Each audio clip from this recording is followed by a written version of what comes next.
Delighted to be joined by the British. You got any other belts? They took them all off, yeah. British champion, welterweight champion, Bradley Skeete. How are you, mate? It's been a little while since we caught up. It has been. I'm all good, Cougs. I know you're a busy man. I'm a busy man, so yeah, we've catch up now. Definitely.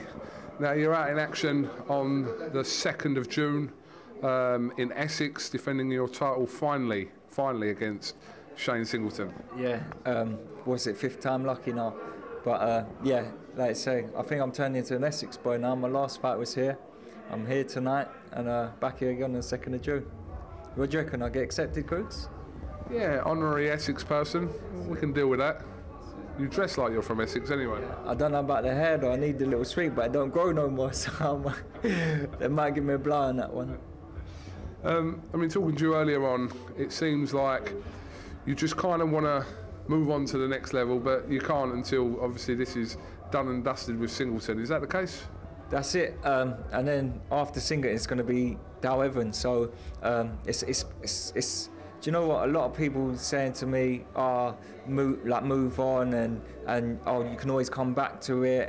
But the British title means so much to me, and it's a belt I want to keep outright and win outright. I done it the hard way. I went up. I was a mandatory challenger. I went up to Birmingham and beat a great champion in Sam Eggington. For me to then just vacate a belt that means so much to me, I wouldn't do. No way. I've got my mandatory in Singleton. I deal with him. The board's made Evans, Dow Evans, another mandatory. I deal with him, and then I can move on. I'm ranked really high with the WBO and IBF. I'm number 4, but I don't want to look ahead and past the British title. I've got 2 fights ahead of me. Well, I've got to look well in doing. Then maybe move on and get some good fights at world level, and then one day hopefully fulfill my dream of being a world champion.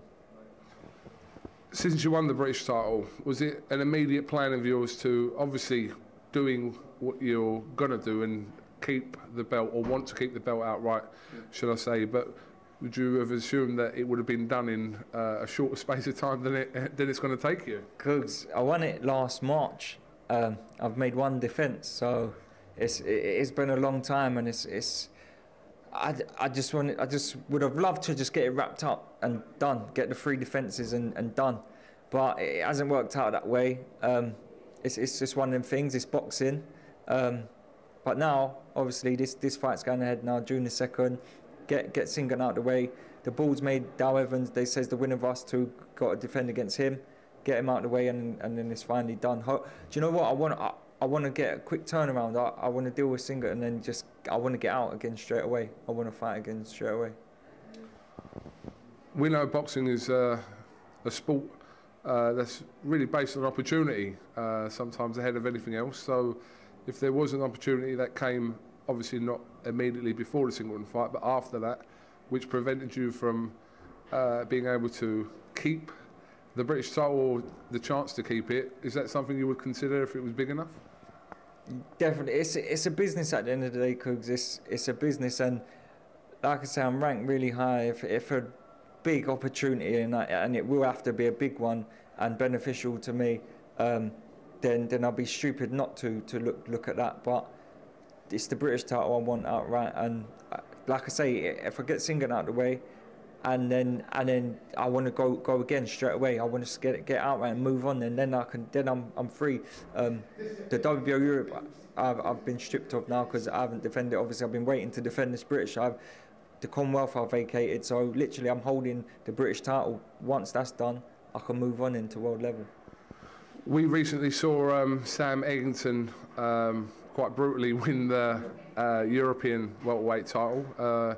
Did you watch it, and what did you make of it? Yeah, I watched. I was flicking in between the 2. There was a BT and BoxNation show as well that night. But yeah, very good performance. And I get it all the time, like on Twitter and whatever else.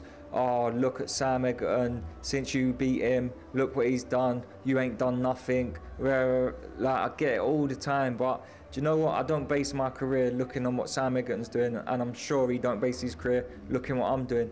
All I've got to say is that I beat Sam for the British title. So if he'd have beat me, he would have still had the British title, and he would have been doing the same as me waiting to defend it and getting his defences in to win it outright. I'm sure he would have been doing that. But he lost to me. I've took the British route. I'm not like bad mouthing him or nothing saying, but he's gone on after me. He's gone on and stopped Gavin, stopped Mannaji, and then had another brutal knockout win to win the European.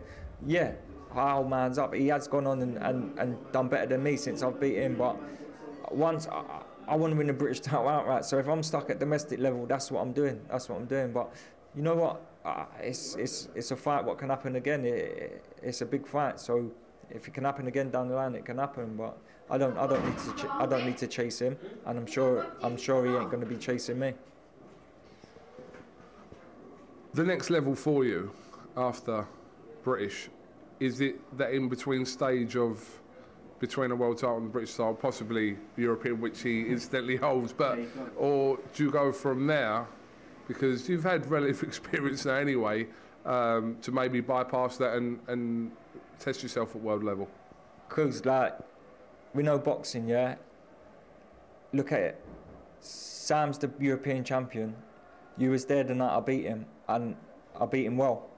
If I look at him and he's now holding the European title, I've beat him and I've beat him well. So I class myself as European level. I can bypass that and get meaningful fights at world level. There's great fights out there for me at world level. Some good names out there. Not saying I'm going to win the British title outright and jump straight away and fight for a world title. There's some good names and good fights out there for me at world level what I can get. Actually, incidentally, there's a man making his 50th appearance tonight in Brentwood in Colin Lyons. I mean, obviously spent a little bit of time out of the ring. He's back now and trying to roll back the years. Yeah, I just seen him then, funny enough, walking through the corridor, wished him luck. Do you know what? If he's come back and I've seen he wants to fight for the British title, I think he's got one more. If he wins it once more, he wins it outright too. So that's something he's looking to do. I'm holding the British title at the moment. Then I know the board have put it forward that I have to fight Dow Evans by September. But like I say, I'll deal with Singleton and I want to fight again quick. I want to get out again quick. So I could be fighting him. I know Frank's doing a big show on July the 8th. When Billy Joe's defending his world title. If I can get on that and get a voluntary in, then why not? We shall have to wait and see. But first, all eyes on June the 2nd at this very place in Brentwood. Couldn't think of the words. Couldn't think of the words there. Yeah, so we'll see what happens from there, and then whatever comes of that after that will be. That's it, Cougs. That's it. One fight at a time. Bradley Skeete, thank you very much for talking to the Cassius and Elder show, and wish you the best of luck. I'm sure we'll catch up with you ahead of June the 2nd. Ricky Cougs, thanks mate, nice one.